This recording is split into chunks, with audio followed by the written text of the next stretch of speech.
talking about addressing Mr. Will he now apologize to this House, the American people, and Senator Obama, and will he fire his chief of staff? Well, at one point today, Stéphane Dion looked across the floor of the House of Commons and told Stephen Harper there were so many scandals, that was Dion's word, facing the Conservatives, he didn't know which one to ask questions on first. NAFTAgate is one, the Cadman affair is another. How serious are these issues, and could key jobs close to the Prime Minister be on the line? If not, should they be? Don't know about you, but I can hardly wait to hear the panel's answers tonight. Chantal Hébert is National Affairs columnist for the Toronto Star. She's in Montreal tonight. Andrew Coyne, National Editor of Maclean's, is in Toronto. Janice McKinnon, Professor of Public Policy at the University of Saskatchewan, is in Saskatoon. And from Ottawa, Calgary Herald columnist Don Martin. Now let's start with NAFTAgate, although I got to tell you, how we keep getting suckered into using the gate term on these things, I don't know. There used to be a time when those kind of scandals were really, really big, and this one I'm not sure whether it's flowered yet or not, if it ever will. Why don't we start on that point? How serious is this? Andrew? Yeah, it's potentially serious, first of all, like the other scandal, if anybody's able to prove anything. But right now what we have is an embarrassment. We have a memo that was leaked by somebody, we do not know whom, despite the accusations being thrown around. My understanding is that memo was sent to 120 different people, any one of whom could have leaked it. We do have an indiscreet remark by the Prime Minister's Chief of Staff, Ian Brodie, in the budget lockup, in which he apparently said, look, if you're worried about this NAFTA thing, my understanding is the Clinton people called us, the Clinton people, mind you, not the Obama people, and said, oh, there's nothing to it, it's just politics as usual. That was probably a dumb remark on his part, but I don't think it's a whole lot more than that. All right, and we should keep this in mind and remind viewers there really are two issues here. They're being called both leaks. The first one, as Andrew mentions, was the Ian Brodie remark, the Chief of Staff of the Prime Minister, which really did lead to all the reporting on this, and in fact led to the second leak, and that being a key Canadian government document. Chantal, how do you see this? How do you read this? Is this how serious is it? I think it's very serious, maybe not necessarily as a political scandal, but certainly as a major problem for Canadian diplomats. Peter, I think tonight there are few capitals where they get CNN or anything of that nature where Canadian diplomats do not have a problem with people who actually trust them and speak to them. And the reason for that is that although these Canadian diplomats are certainly still as trustworthy today as they were yesterday, what happens to what they send to Ottawa once it gets into political hands is far from safe and far from certain.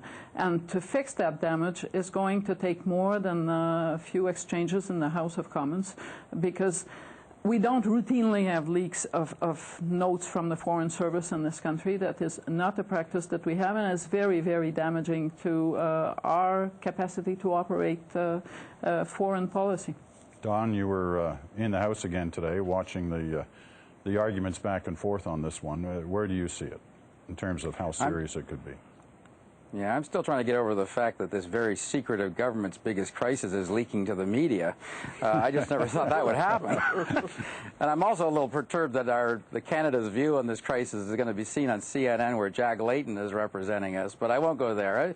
I think there's an element of what Chantal was saying there, Peter, that we have to consider, that this thing now is no longer just a one-off. Let's try and appease Ohio so we can win a primary and then try and sweep the whole thing under the rug and forget it was ever promised during those primary campaigns. This now is a character-defining issue for for Senator Obama and Senator Clinton, whichever one wins. And it's going to follow them around on the presidential trail from now right through till November. And they're going to be reminded time and time again by voters that they cannot just walk away from NAFTA. This is no longer something they can forget. They're going to be reminded time and time again. And so I think that's the worrisome thing to Canada. It's going to linger. It's got legs, whereas before this whole thing broke, it was going to be forgotten before they ever got to the convention floor. All right. Well, you're seeing it through, the perspective of the NAFTA debate in the USA, and I understand that, which can have obviously a spillover effect here. But in terms of its political impact in Ottawa, how serious do you see it, Don, in terms of the Harper government? Well, let's see. This investigation is underway. As you know, today the Prime Minister expanded it. It's not just looking through the bureaucracy of the diplomatic corps. It's going to look in his office. Got to remember, Stephen Harper does not fire his inner circle. He's demoted a few cabinet ministers, and he'll fire fire his political staff and ministries easily, but he does not fire his inner circle easily. If Mr. Brody is fingered as the guy who kick-started this scandal, who whispered in a reporter's ear that this was actually the reality of the situation, and that's proven in this report, he's bye-bye, and there's really nothing, that's a very surprising development for this Prime Minister. All right, Janice, outside of the journalistic circle here, and one who has been in government looking at this, how serious is it? I think it's quite serious. I think, first of all, if you look at what happened to Senator Obama, this was one of the factors that put him on the defensive in the primary, so I think that's a problem, and I think Canadians are watching that and see that as a problem. The other thing that's really surprising as you watch it from the outside is how slow the government was to take this seriously. I mean, what they're saying right now is what they should have been saying from the beginning. This is serious, we regret it, we're going to look into it. But it took them a long time to get there. And I think they also have a major problem on this one with Canadian voters because so many Canadians are watching those American primaries. And what they see is they see the Canadian government having interjected itself into the primaries in a way that's embarrassing to Canadians. And for those cheering for Obama, I think the fear is that it could have cost him the nomination. So I think the ramifications are serious. Well, it does raise the issue that Don raises, and that is whether or not somebody is going to lose their job over this. Does somebody have to be the fall person for it? Don suggests if it's proven that Ian Brody, the Chief of Staff of the Prime Minister, kick-started this whole thing, and there is pretty good evidence that that's how this all started, that he's got to go. Andrew, does Ian Brody have to go if, in fact, that's proven? If every person in Ottawa who had a slip of the tongue or gossiped or even leaked was fired for it, there'd be very few people employed in Ottawa today. I think it's a different matter between taking confidential documents that are inter-office memos within the Government of Canada and leaking them. We don't know who did that, as opposed to essentially offering an opinion in a budget lockup. I agree it was indiscreet. I don't think it's a firing offense. Well, you know, a number of people were kicking around the name of the former press secretary to Jean Chrétien today. In fact, I think it was Tories raising this as an example. Ducrot?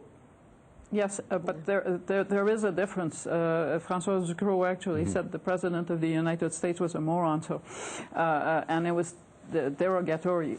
That being said, I think there is something in common between Ian Brody and that incident, in as much as Mr. Brody is and speaks for the Prime Minister, and I don't agree with Andrew on the fact that this is gossip. If you are going to be a spin doctor and a Chief of Staff who indulges in spin doctoring, you have to have the good judgment not to play with things that actually involve Canada's foreign policies and the way that the Prime Minister can deal with whoever he has to deal with in our major trading relationship. So if Mr. Brody is the initial starter of all of this, I think the Prime Minister doesn't have a choice. I also happen to think that it's high time something happens to Mr. Harper's office.